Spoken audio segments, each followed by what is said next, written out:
Hello guys, कैसे आप लोग। चलिए, तो बहुत इंपॉर्टेंट वीडियो में लाया हूँ। ठीक है, सारे बच्चे जिन्होंने जून 25 एग्ज़ाम्स दिया था और जो अनफॉर्चुनेटली पास नहीं हो पाए हैं और अब जो दिसंबर 25 के लिए प्रिपेयर कर रहे हैं, ठीक है, उनको मैं बताने आया हूँ कि सर रियल बाउंस बैक क्या होता है। ठीक है, आपको बाउंस बैक करना है। बाउंस बैक के बहुत ज़्यादा अलग अलग मतलब होते हैं।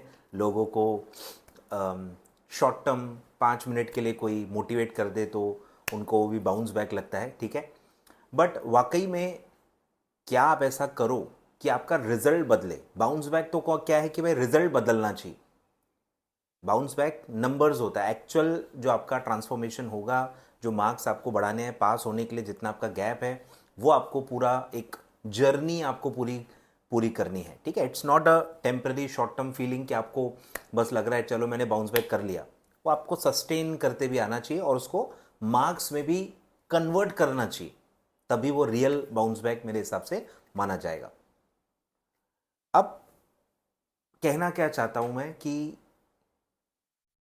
काफ़ी चीज़ें बोरिंग होती हैं। ठीक है, जैसे कि मैं, तो बाउंस बैक भी काफ़ी बोरिंग होगा आपके लिए। मतलब आपको फील नहीं होगा कि बाउंस बैक हो रहा है, आपको लगेगा कि ये क्या हो रहा है, लेकिन वो एक्चुअली बाउंस बैक है।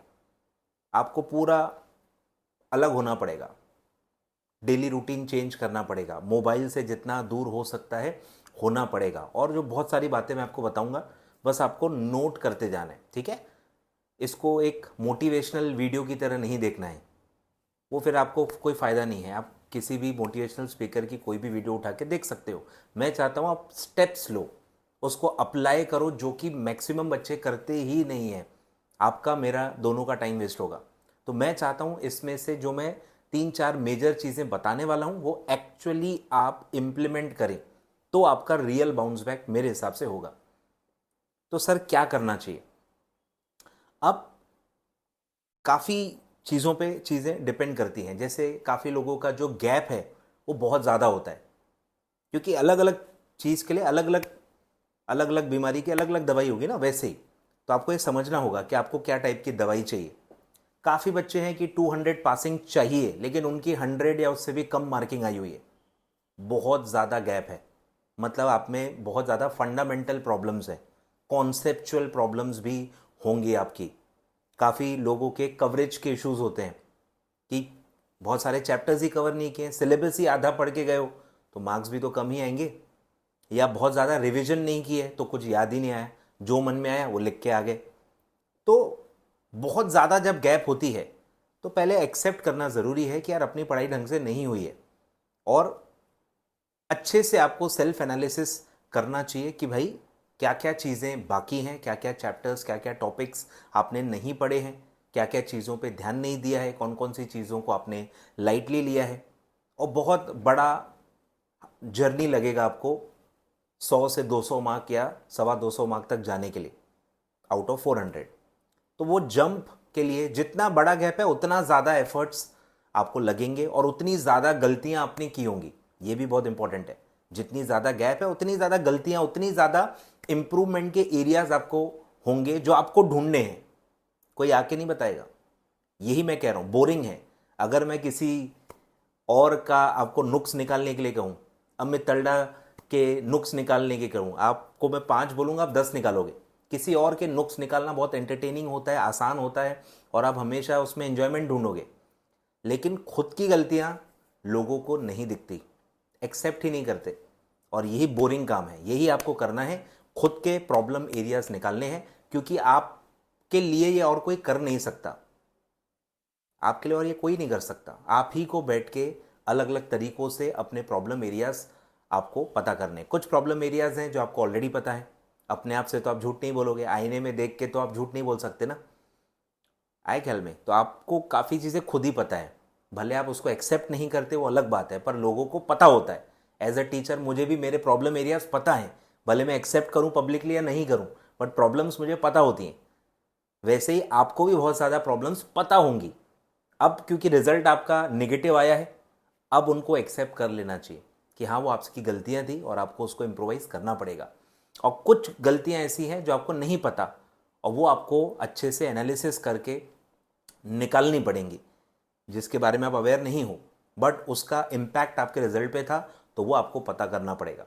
तो 2-3 चीज़ें आपको करनी है। सबसे पहले मैं कहूँगा आपको कि आपका कवरेज चेक करें। काफ़ी बच्चों का कवरेज ही कम होता है। कवरेज धीरे धीरे कम होते जाता है, बट एटलीस्ट रेगुलर स्टडी में तो आपका कवरेज अच्छा होना चाहिए ना। तो आपका कवरेज आपको बढ़ाना है। आपको आईसीएसआई मटेरियल लेके बैठना है और आपको उसमें से देखना है कि आपका कितना कवरेज रहा है जो भी सब्जेक्ट्स के लिए आप प्रिपेयर कर रहे हो। ठीक है, सब्जेक्ट वाइज पूरा आईसीएसआई का मटेरियल लेके बैठना है और उससे आपको जो जो आपने कवर किया हुआ है, जो जो आपको आता है, टिक करते जाना है और अनटिक चीज़ों को फिर आपको प्लान करना है, शेड्यूल बनाना है और उसको कैसे आप कवर करोगे उसकी प्लानिंग करनी है। अब पूरा 100% मॉड्यूल कवर करना भी ज़रूरी नहीं होता है, ठीक है, बट 80-90%, 90% मैं कहूँगा बहुत आइडियल रेशो होगा। मतलब हर चैप्टर में 10%, भाई 20 टॉपिक हैं तो 2 टॉपिक ठीक है आप स्किप कर दो। ऐसा आपको थोड़ा सा उसको थोड़ा सा रिलैक्स लेना पड़ेगा। कुछ कुछ टॉपिक बहुत ही आउट ऑफ कॉन्टेक्स्ट, बहुत ज़्यादा टफ या बहुत ज़्यादा ऑफबीट भी दिए रहते हैं, वो आप स्किप कर सकते हो, बट उससे ज़्यादा नहीं, उससे ज़्यादा नहीं होना चाहिए। भाई 20 टॉपिक है तो 2, 20 में से 4, 20 में से 6 आप छोड़ के जा रहे हो, वो थोड़ा ज़्यादा हो जाता है। तो वो आपको ये पहली एक्टिविटी करनी है, नोट डाउन कर लो, ठीक है। आईसीएसआई मटेरियल लेके पूरा टिक करना है। उससे आपको अपने प्रॉब्लम एरियाज, अपना जो लैक ऑफ कवरेज है वो आपको पता चल जाएगा और वहाँ से आपको कैसे अब पढ़ाई स्टार्ट करनी है वो आपको उससे इंडिकेशन मिल जाएगा। फिर आपको करना है कि आपको अपना पेपर बुलाना है सारे सब्जेक्ट्स का, कितने भी मार्क्स हो, सिंगल डिजिट हो, डबल डिजिट हो, जितने भी मार्क्स हो, पेपर बुला लो। उससे आपको काफ़ी और नई चीज़ें पता चलेंगी, आपको अपना आईना पता चलेगा। क्या होता है ना, हम कुछ तो लिख के आते हैं, उस वक्त इतने प्रेशर में होते हैं, हमको ध्यान भी नहीं रहता हम क्या लिख रहे हैं, बहुत माइंड फोकस रहता है। पर आज आप फ्रेश माइंड से जब देखोगे, अच्छा मैंने ये लिख के आया था, मैं क्या सोच रहा था, आपको अपनी गलतियां दिखेंगी कि यार कंसेप्ट क्या बोलता है और मैं क्या लिख के आ गया हूं। समझ रहे हो, पेपर एक मेरे हिसाब से बहुत बड़ा आईना है, आपको वो देखना ही चाहिए। उसी से आपको काफ़ी चीज़ें पता चलेगी और आपको क्या आता है ये मायने नहीं रखता, आप वहाँ क्या लिख के आ रहे हो ये सबसे ज़्यादा मायने रखता है। काफ़ी लोगों को यही बात समझ में नहीं आती, सर इतने कम मार्क्स मैं डिजर्व नहीं करता। अरे वो आप अपने नॉलेज, अपने एफर्ट्स के हिसाब से सोच रहे हो, वो आपने पेपर में उतारना भी तो चाहिए ना, कम्युनिकेट भी तो करो ना चेकर को कि आपको ये सब आता है। जो आप वहां लिख के आते हो उसके मार्क्स हैं, वो जो आपको पढ़ा है आपने उसके मार्क्स नहीं मिलते हैं। जो आप वहां से लिख के आते हो, क्या लिख के आते हो, क्या लैंग्वेज लिख के आते हो, क्या प्रेजेंटेशन है आपकी, उस पे मार्क्स मिलते हैं। ये 2 अलग अलग चीज़ हैं, इसको एक्सेप्ट करने में टाइम लगता है। तो ये एक्सेप्ट कर लो कि आपको वहां लिख के आना है। वो सारी चीज़ें जो आपके दिमाग में है, जो लगता है आपको कि आपको आता है, वो पेपर से भी रिफ्लेक्ट होनी चाहिए। आए ख्याल में? तो ये बहुत इंपॉर्टेंट चीज़ है। तो आपको पेपर बुलाना है, क्लियर है। फिर दूसरा जो मेरे सब्जेक्ट से रिलेटेड है, जो मैंने एक जनरल ऑब्जर्व किया है, CAFM के बारे में बात कर रहा हूं, लोग प्रैक्टिस उतनी नहीं करते जितनी करनी चाहिए। लोग प्रैक्टिस जितना आपको खुद से लिखना है, क्योंकि ये पेपर पूरा रिटन है, बहुत भारी है, बहुत लेंदी है, आपको बहुत प्रैक्टिस, बहुत मास्टरी लगेगी, तब जाके आप पूरा पेपर अटेम्प्ट कर पाओगे। और बहुत जिनको 60+ जाना है उनको बहुत ज़्यादा प्रैक्टिस करनी है। मुझे ऐसा लगता है 2 बच्चों में फ़र्क मेनली 2-3 चीज़ों का ही होता है। एक है मैथ्स, कि मैथ्स का फ़र्क पड़ जाता है FM में या इसमें उसमें, कुछ कुछ टॉपिक थोड़े हैवी होते हैं मैथ्स पे। तो जो बच्चा मैथ्स से डरता है वो उस टॉपिक्स को काफ़ी बार छोड़ ही देता है, उसमें मास्टरी कर ही नहीं पाता है। तो मैथ्स का एक फ़र्क तो है 2 लोगों में, किसी का कम स्कोर है, किसी का ज़्यादा स्कोर है, मैथ्स का फ़र्क ज़रूर रहता है। दूसरा है प्रैक्टिस का, कि प्रैक्टिस जिन्होंने 60 या 60+ लाए हैं, आपको एक कंसिस्टेंटली एक फीडबैक मिलेगा कि उन्होंने प्रैक्टिस बहुत की है। गॉड गिफ्टेड है तो अलग बात है, बट नॉर्मल एवरेज बच्चा जो है, जो CS में आ रहा है, प्रैक्टिस नहीं करता है वो बहुत ज़्यादा। उसको ज़्यादा प्रैक्टिस करनी है, हैवी प्रैक्टिस आपको करनी पड़ेगी अगर आपको 60 और अबव जाना है तो स्पेशली। लेकिन पासिंग के लिए भी अच्छा खासा मेहनत लगी जाता है। तो मेरे हिसाब से पासिंग और 60 में बहुत ज़्यादा एफर्ट्स की ज़रूरत नहीं है। आपको सब में 2 सारी चीज़ें पढ़नी है, अच्छी कमांड होनी चाहिए। अब वो पेपर कैसा आता है, टाइम पे आपको जमता है नहीं जमता है, इस लक फैक्टर पे भी ये थोड़ा होता है कि आप वहाँ कैसे परफॉर्म करते हो। 10-15 मार्क का वो भी फर्क पड़ जाता है। ठीक है, तो ये 3-4 चीज़ें आपको करनी है। ठीक है, मॉड्यूल से कवरेज चेक करना है, मॉड्यूल से देख के आपको कवरेज समझ में आएगा तो आपको क्या नया पढ़ना है, क्या एक्स्ट्रा पढ़ना है, आपको समझ में आएगा। पेपर बुलाना है, पेपर बुला के सारी चीज़ें अच्छे से देखनी है, सजेस्टेड आंसर से आपको मैच करना है और इससे आपको अपने एरियाज ऑफ इम्प्रूवमेंट पता चलेगा। अगर आप मेरे बायर हो या जो भी सब्जेक्ट वाइज जो भी आपके टीचर्स हैं वो अगर आपको टाइम देते हैं, आप उनसे भी फीडबैक लीजिए। मेरे बायर्स का मैं ज़रूर करूँगा और उसके बाद टाइम बचा तो मैं यूट्यूब के भी स्टूडेंट्स का डेफिनेटली टाइम निकाल के जितना मुझसे होगा उतना मैं पेपर रिव्यू करूँगा। उसका सेपरेट जब टाइम आएगा, जब मेरे पास उतना टाइम होगा उतना मैं अलग से वीडियो से अनाउंस कर दूंगा और आपको फिक्स विंडो दूंगा, उतने डेज में जितने भी कॉपीज़ आएंगे मैं बता दूंगा। तो उसमें टाइम है, पहले मैं अपने बायर्स का पूरा निपटा दूंगा क्योंकि बायर्स हैं, उन्होंने पैसे दिए हैं भाई, उनको प्रायोरिटी तो देनी चाहिए। तो पहले मैं बायर्स का निपटाऊंगा, उसके बाद यूट्यूब वालों के लिए भी डेफिनेटली एटलीस्ट फॉर CFM मैं कोशिश करूंगा कि एक टाइम दूं और उसमें जितने ज़्यादा लोगों को मैं फीडबैक दे पाया मैं दूंगा। ठीक है, तो वो एक है। और तीसरा है आपको प्रैक्टिस बहुत करनी है, फॉर्मूले खुद से लिख के देखनी है, सब लिखते लिखते अपने आप आपको याद आएगा, प्रैक्टिस करते करते सब माइंड में पूरी प्रोसेसिंग हो जाती है। तो ये 3 मेजर चीज़ें हैं जो मुझे लगता है बाउंस बैक के लिए बहुत ज़्यादा ज़रूरी है। एंड आई जस्ट होप कि आप ये सारी चीज़ें एक्चुअली करोगे। एक होता है कि आप हाँ कर लेंगे, सर बोल रहे तो कर लेंगे, उसको एक्चुअली करो, उसको लिखो और वो एक्चुअली टाइम अलॉट करके वो सारी चीज़ें आप करो। और आप एटलीस्ट अभी माइंडसेट बना पा रहे हो कि नहीं, आप कमेंट करके ज़रूर मुझे बताओ कि आप एटलीस्ट आपको ये सही लग रहा है क्या ये चीज़ें। कि काफ़ी बच्चे क्या है ना, रिपीट मोड में होते हैं, फेल हो गए चलो वही नोट्स उठाओ, वही चीज़ें पढ़ो, अमेंडमेंट्स कवर कर लो, अटेम्प्ट दे दो। ये साइकिल से आपको बाहर निकलना है।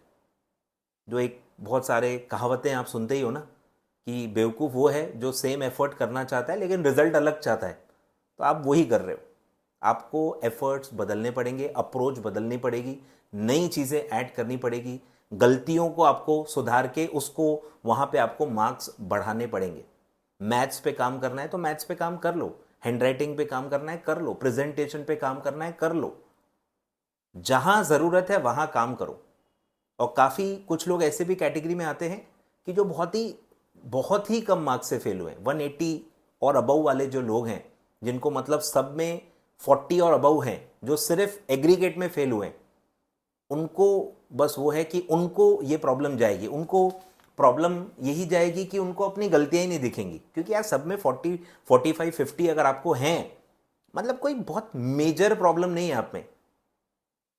ये इसलिए मैं दो ऐसे कैटेगरी में बांट रहा हूं, जिनका गैप ही लंबा है उनको बहुत सारी चीजें मिल जाएंगी।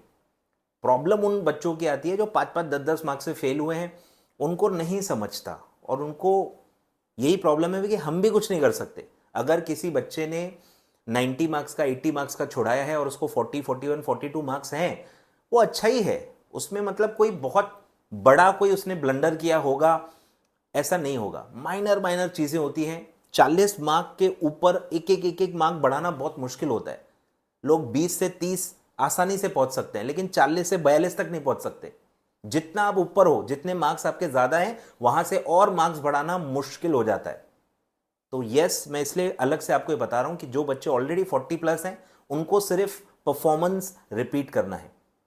जो मेहनत उन्होंने की है, जो कवरेज उनका था, उनको अच्छे से रिवाइज करना है और पेपर बुलाना है। ठीक है, उनको भी पेपर बुलाना है। पेपर से बारीक बारीक बारीक बारीक कहाँ आधा एक मार्क बढ़ सकता है।